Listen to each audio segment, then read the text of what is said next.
தமிழ்நாட்டில் பல்கலைக்கழகங்களில் துணைவேந்தர்கள் நியமனம், நிதி சிக்கல் போன்ற காரணங்களால் மாணவர்களின் கல்வி கேள்விக்குறியாகியுள்ளதாக கல்வியாளர்கள் வேதனை தெரிவிக்கின்றனர். அண்மையில் மதுரை காமராஜர் பல்கலைக்கழக துணைவேந்தர் குமார் ராஜினாமா செய்ததற்கும் இதற்கும் உள்ள பின்னணியை விளக்குகிறது இந்த செய்தி தொகுப்பு. தமிழ்நாடு அரசின் கட்டுப்பாட்டில் உள்ள 13 பல்கலைக்கழகங்களில் கடந்த ஓராண்டாக சென்னை பல்கலைக்கழகத்தில் துணைவேந்தர் இல்லை. கோவை பாரதியார் பல்கலைக்கழகத்திலோ 2 ஆண்டுகளாக துணைவேந்தர் பதவி காலியாக உள்ளது. இந்த பட்டியலில் தற்போது மதுரை காமராஜர் பல்கலைக்கழகமும் சேர்ந்துள்ளது.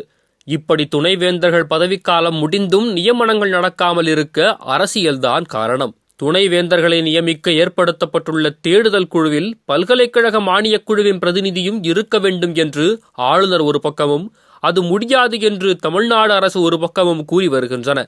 இந்த இழுபறி சண்டையால் தான் துணைவேந்தர்கள் இன்னும் நியமிக்கப்படாமல் உள்ளது. இதுவே பல்கலைக்கழகங்களின் நிர்வாகத்தை பாதித்து வருகிறது. இதற்கிடையில் இன்னொரு பிரச்சனையாக பல்கலைக்கழகங்களுக்கு ஏற்பட்டிருக்கும் நிதி நெருக்கடி கடுமையான பாதிப்புகளை உருவாக்கியுள்ளது. பல்கலைக்கழகங்களுக்கு ஆண்டுதோறும் 100 கோடி ரூபாய் வரை நிதி நெருக்கடி ஏற்படுவதாக தெரிவிக்கப்படுகிறது.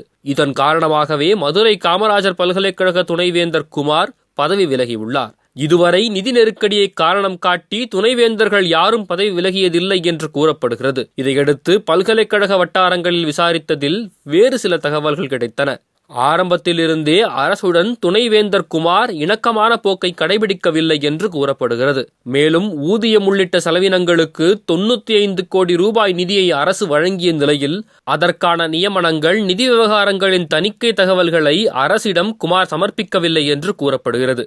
மேலும் காலமான கம்யூனிஸ்ட் தலைவர் சங்கரையாவுக்கு தமிழ்நாடு அரசு டாக்டர் பட்டம் கொடுக்க நினைத்தபோது அதை ஆளுநர் நிராகரித்ததன் பின்னணியிலும் குமார் இருந்ததாக கூறப்படுகிறது. இப்படி அவர் மீது அடுக்கடுக்கான குற்றச்சாட்டுகள் வர, மறுபுறம் ஆளுநரின் தலையீடு, நிதி பற்றாக்குறை போன்ற காரணங்களால் மாணவர்களின் கல்விதான் கேள்விக்குறியாகிவிட்டது என்று வேதனை தெரிவிக்கின்றனர் கல்வியாளர்கள்.